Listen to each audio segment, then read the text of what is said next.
Winning Blueprint presents.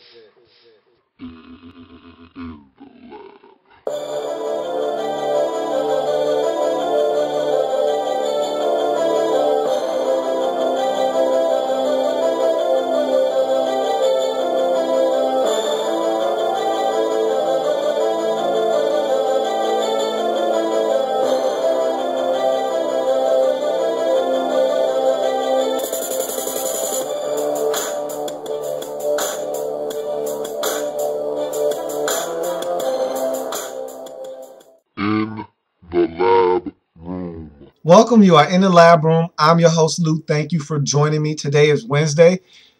Did not have a program on Tuesday. I anticipated having a program on Tuesday, but wasn't a lot going on in the world of the National Football League, and so decided to skip over Tuesday. We're here now. It's Wednesday, and so I want to get to some news quickly, and then we'll talk about the direction of this show and some upcoming segments that we'll have coming your way. So let's start with some news. Dwight Freeney just hit the streets last week, and now he's being courted by several different teams. Atlanta Falcons need pass rushers. There's no secret. We just talked about them on the lab follow-up and how they did not generate pressure on the quarterback in 2012. And that was one of their deficiencies. There weren't many on this Atlanta Falcons team. They did a lot of things right in 2012. The one thing, or one of the things that they did not do right or didn't do well, was get after the quarterback. Dwight Freeney could help in that capacity. Now, I am in the thinking that Dwight Freeney isn't a guy that's going to go out there and get you 12 and a half sacks anymore. I don't think he's going to do that for whoever decides to pick him up. I could be wrong. I hope I'm wrong, because maybe there's a lot left in the tank and he can still get it done. But watching Dwight Freeney, sometimes I feel like that explosion, that burst, it's not there anymore like it used to be. And again, that's what happens when you get older. You start to slow down. You're not as quick and explosive as you once were. So I don't know if Dwight Freeney is that 12 and a half, 13, maybe 14 sack, guy anymore. But I tell you what, he can get you 6. He can get you 7. He can get you 8. He can get you 9.5.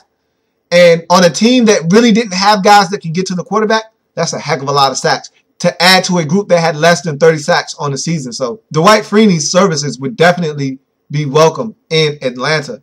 But Dwight Freeney came out and said himself, it would be a dream to play in New York for the Giants. Now, I don't know if the Giants feel the same way. I don't know if that is reciprocal or not. Do the Giants feel like Dwight Freeney is someone that could come in and help them? Maybe. They're going to lose O.C. Umenyiora in this offseason, are the Giants. And so maybe Dwight Freeney is a guy that can come in as a veteran and fill that void. Or maybe the Giants will do what they've done over the last decade and a half and fill it with a young presence, someone out of the draft, which is probably the route that they need to go. But look, Dwight Freeney is a premier pass rusher in this league, or at least he was. I'm anxious to see if he still is, because that last year wasn't a good representation of who he is. He's not a guy that should be playing in a 3-4 defense. He's a 4-3 defensive end. He was out of position last season. The year before that, dealt with some injuries, and also he dealt with a lot of double teams. The Colts were banged up on defense. They weren't a good football team. They were behind a lot, so you never knew if the other team was going to pass or run or not. And so this will be probably the measuring stick for Dwight Freeney in terms of what he has left in the tank. We'll be able to gauge Dwight Freeney on his performance this year and be able to take that and equate it to him moving forward as to what he'll be able to do in the National Football League. So I'll be anxious to see where he lands and what he does once he gets there. I love it when people state the obvious. There's nothing better than someone telling me something that I already knew. Thanks a lot. You just really enriched my life by telling me something that I already knew. Really appreciate that. That's exactly what ex-Bills coach, ex-Bills tight end coach, Pete Metzelaars did on Tuesday. Basically coming out and saying, hey, Ryan Fitzpatrick is an average to below average quarterback in the National Football League. Thanks a lot, Pete. I did not know that. I was so on the fence about that. I wasn't sure if he was a very good quarterback, maybe just a solid quarterback, average or below average. I was on the fence. I thought maybe he was a really good quarterback.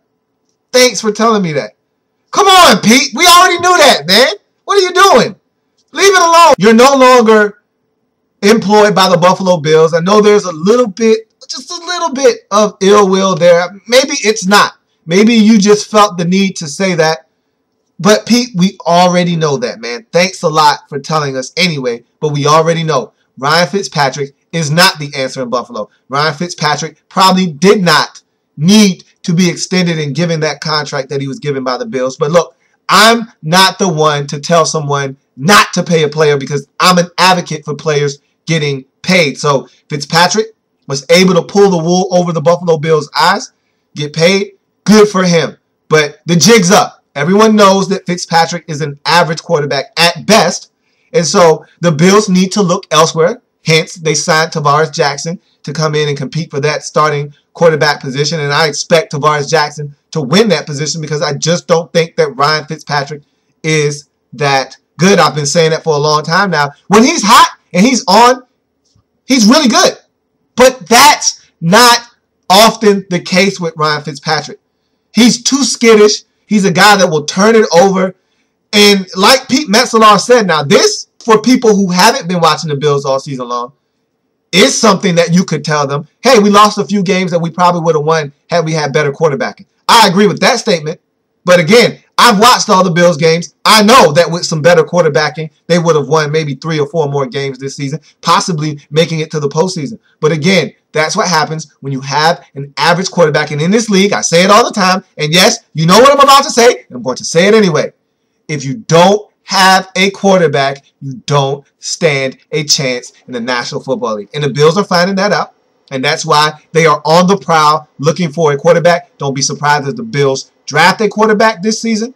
They may not, depending on how they feel about Tarvaris Jackson and Ryan Fitzpatrick. And really, it depends on how they feel about this crop of quarterbacks coming out in the draft. They may feel like, hey, there's not one guy in this draft that we feel like can be a franchise quarterback. And so they may not draft anyone.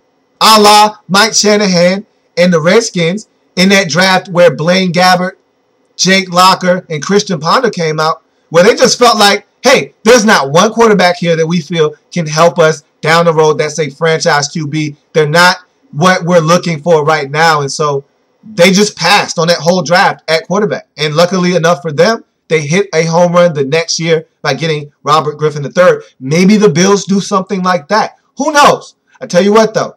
With their head coach coming in, their new head coach, Doug Marrone, coming in, Ryan Nassib is someone that you have to think hard and seriously about as being a potential candidate for the Bills to draft because he was his quarterback at Syracuse. So, I'll tell you what, Pete, thanks for telling us something we already knew.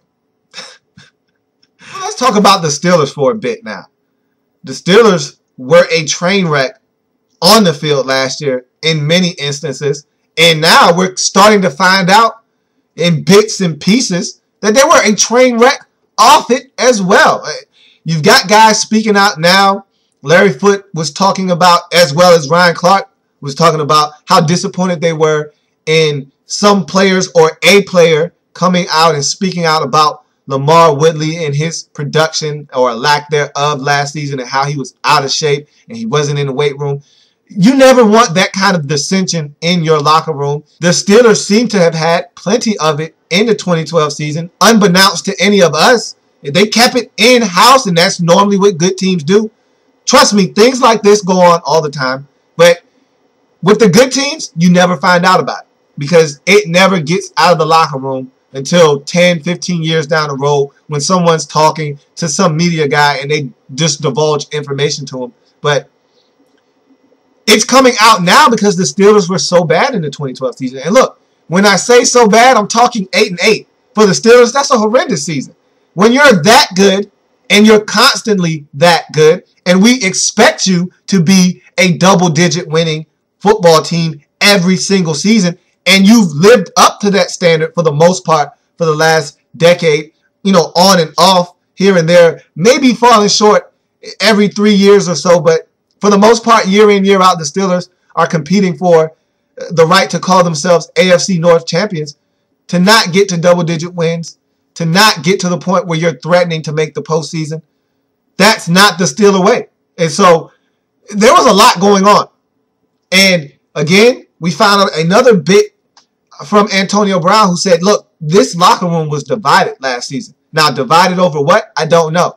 But I tell you what, anytime there's a division in your locker room and there's guys on one side, guys on the other side, that's one of the worst things that can happen to a locker room. You need unity. You need cohesion. You need everyone on one accord. And when you don't have that, there are problems that manifest itself onto the football field. And you saw that with this Pittsburgh Steelers team in the 2012 season. They struggled. They lost to some bad football teams. And now it's starting to make sense because they weren't right in the locker room and it translated to the football field. Something has to be wrong when you're the Steelers and you're losing to the Raiders. You're losing to the Titans. You're losing to the San Diego Chargers at home. Something must be wrong with this team when they're losing to teams that they normally beat in their sleep. The Steelers don't lose to the Cleveland Browns. They just don't. They lost to the Cleveland Browns. It happens when things aren't going right in your locker room. It starts in the locker room and it comes onto the field. And that's what happened to the Steelers in the 2012 season. So we're starting to find out more and more about this team and how they underachieved in 2012. Speaking of the Steelers, Mike Wallace will not be back in the 2013 season. And so now he's going to be on the free agent market. There's a lot of teams in the league that need a receiver right now. I'm hearing that the Dolphins are the front runners to get their hands on Mike Wallace. I tell you what, Mike Wallace is a guy that was complaining about being paid last season. There's no difference this season. He wants to be paid. Now I'm hearing that his agent and himself are starting to make statements like, hey, we want Vincent Jackson money. They want V-Jax money. Everyone seems to want someone else's money. I talked about Percy Harvin wanting Megatron money. I talked about Cliff Averill wanting Super Mario money. Now I'm hearing that Mike Wallace potentially wants V-Jax money. No, you don't want V-Jax money. Or, of course, you do, but you don't need it. Because your season that you had last year, there's no reason for that. You're too good of a receiver. You're too big of a big play threat to be dropping passes and not having an impact in so many games like you did last season. Now, look, a lot of that had to do with the fact that you were holding out, trying to get paid. You weren't in camp. The Steelers had an overhaul on offense. New offensive coordinator, Todd Haley, came in, revamped the offense. You weren't there for a good majority of that, and so you lost out. You had a very bad and unproductive season. Now you're on the free agent market. You really made a serious mistake last season by holding out and not coming into camp, not putting your best foot forward, and really showing the Steelers what they need to have in Mike Wallace. You messed up. You had an off season, and it's really going to tax you in your pocket. Because if I'm a team, I'm holding last season against you. Yeah, I know what you can do when you're playing your best football. I've seen it. Everyone's seen it. We know you're a big play threat. You're one of the fastest receivers in the National Football League. And when you get behind the secondary, you can take the top off of defense and you can make some big plays. You didn't do that in 2012. You didn't make plays. You dropped the football in 2012. There was lapses in concentration. All of those things, if I'm a franchise looking to bring you in, I'm holding that against you. And that is going to make you a lot lighter in the pockets. Because 2 years ago, last season even, yeah, you could have made a statement like, I want Vincent Jackson money. Maybe someone would have been listening. I wouldn't have been listening, but I would have said, you know what? You're such a big play threat that you'll be paid. It may not be V-Jax money, but it'll be somewhere in that general vicinity. Now, I feel like you underperformed last season, and now I don't know if you'll get that kind of money. You may have to take a prove-it deal. One of those one-year deals that pays you X amount of dollars to go out and prove to everyone that, yeah, I can't get it done. I deserve to be paid like a top flight receiver. But guess what? If you do take one of those deals, you have no one to blame but yourself, because last season would have served essentially as your prove-it deal if you would have just showed up, shut your mouth, and played. Now, you may have to do it all over again. So we'll see what Mike Wallace does and if the market is as kind to him as he believes it should. Because a lot of guys test the free agent waters and realize, man, it's not a lot of money out here like I thought it was. I'm not getting the type of love that I thought I was going to get. And they settle for some deals that are below market value. Or some of them take a one-year deal, go out and ball out, which is what Mike Wallace might have to do, and then you get the contract that you so rightfully deserve in your mind. So we'll see what happens with Mike Wallace in the upcoming off season. Ah, yes, the Patriot Way. Here we go again. I've been talking about the Patriot Way all season long. It started with the lab reports that I did at the beginning of the season in the preseason. It's extended out through the regular season. Now we find ourselves talking about it again in the lab follow-up. And here we go again. Wes Welker is out there dangling, and he wants to be paid. The Patriots need to pay him. Honestly, I don't even know what the holdup is here. The Patriots are being very frugal, and I don't understand the logic here. But Asante Samuel seems to understand it very well. He was once a Patriot who was looking to get paid. Patriots did not want to pay him. He had to go elsewhere and seek employment on another football team to get paid the way that he believed he deserved to be paid. And when Asante Samuel left, Wes Welker was one of the ones that were outspoken about it and said, hey, Asante Samuel chose money over championships. And now the table has been turned and it's been reversed. Now Wes Welker is the one looking to get paid.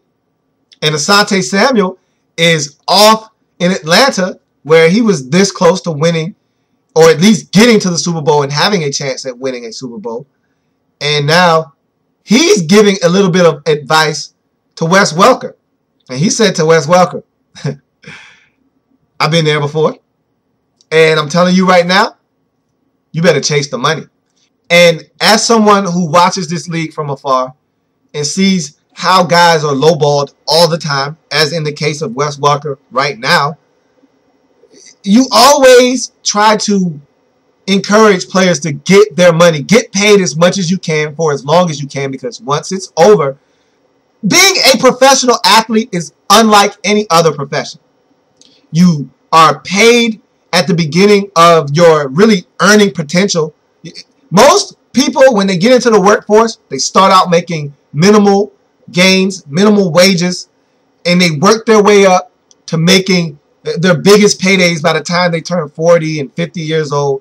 And that's when they start making their big bucks. They're wiser now. They have experience. They know what to do with their money, what investments to make and not to make. It's the reverse for athletes. You come into money as soon as you can really start to make it. 18, 19, 20 years old, depending on what sport you are in. If you're a tennis player, if you're a soccer player, you might be making money when you're 18, 17 years old. When you're a football, basketball, baseball player, you might start making money when you're 20, 21 years old.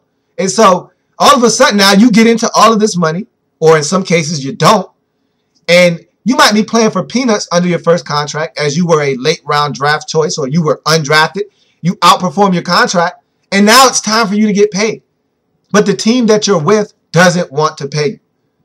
If you're Wes Welker, it's time for you to get paid. You're 31 years old. You don't have another big contract coming. This is it. If you don't get paid now, if you keep allowing the Patriots to string you along, you'll miss your window of opportunity to hit it big. Break the bank. This is it for you, Wes Welker. This is your second deal. You already left Miami and got a deal with the Patriots the first time around. This is it. This is your chance to cash in. If you don't do it now, you'll be regretting it. I will assure you of that. Because the Patriots don't want to pay you what you deserve. You see that already. Now it's starting to make sense to you why guys like Asante Samuel had to leave. Why they chased the money and chose money over the championships. Look, if you've already won a Super Bowl championship, now it's time to get paid. I understand winning trumps everything else, except for when you've already won and now you need to be paid. And if you're Wes Welker, that's the scenario that you find yourself in. You've won already. It's been nice. It's been fun. And really, the Patriots, to me, are winding down as a dominant football team. You saw what happened to them in 2012. They're not the same team anymore. And if they don't have Wes Welker, they'll really take a serious blow. Remember, they started the season off 2-3, and they were struggling in 2012 because Wes Welker wasn't getting the football. And it's no coincidence that he wasn't getting the football. The Patriots tried to phase him out of the offense, really bring down his market value so that they could get him back at a bargain basement price. Well, turns out that it backfired. They were losing football games. They realized they needed to get the ball to Wes Welker. They got him the football. They started winning games, and they ended up winning 12 games on the season. So, tell you what, if you are the New England Patriots, you need to sign Wes Welker. If you're Wes Welker, you need to chase the money like Asante Samuel said. Simple as that. And that's a touchdown. Go ahead and throw it up. Don't be afraid. Throw it up. It's a touchdown. When the tack on is quick, extra point. Now, I've been talking about some upcoming programming here for a while now, and now I'm going to explain to you exactly what we'll be doing here in the lab room for the next weeks and maybe even months to come.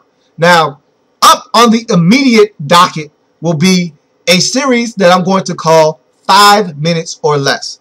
And essentially what I'm going to do with that segment is I'm going to take every team in the National Football League and really give you a brief snapshot of the team in 5 minutes or less. So we'll mop up 2012 and really start to move you forward into 2013 with this segment. And this segment will segue into free agency talk. So as soon as this 5 minutes or less segment is finished, and of course it'll be done quickly, it's only 5 minutes or less, we will move straight into free agency as it is really rapidly coming upon us. It'll be here before you know it. March 13th will be here before you know it. So we'll jump right into free agency. And after we finish tying up free agency, we get to free agency, we get to March 13th, free agency is upon us, and teams start really jumping into that frenzy. Then we'll move into draft talk here in the lab room. And so those are your upcoming events for this show moving forward. 5 minutes or less will be up here shortly. Stay tuned for that. Keep your eyes peeled. It'll be showing up here shortly. Every single team in the National Football League. Then we'll segue from there into free agency talk. Every single team will be broken down thoroughly. I will break down each and every single team as an individual entity. Talk about what they need to do in free agency, what free agents they have, what their cap situation looks like moving forward. Then we'll segue from there into the draft. We'll be talking combine and all those things as we move along. Because the combine is coming up this week, we'll be sprinkling in some combine talk as well. So, lot to get to here in the lab room. Want you to be a part of everything that's going on in this particular show. I thank you for joining me today here in the lab room. Got to a lot. Was able to finally tell you what we have coming up on the horizon. And so, very productive show. I thank you for joining me. There's many ways to contact or view the show. There's Facebook. In the lab room is the Facebook page. There's YouTube. Louis T is the YouTube page. Subscribe, please. If you like the videos, subscribe. Like the videos if you like them. Help me out. There's also Twitter. @InTheLabRoom is the Twitter handle. Also, there's the inbox. And if you take the time to leave a comment on any one of those social media websites that I just named, it will come directly to the inbox. But if you want to bypass that and come directly to the inbox, either way, it's inthelabroom@gmail.com. I thank you for joining me here in the lab room. Want to see you back here same time, same place. And as always, have a good one. See you tomorrow.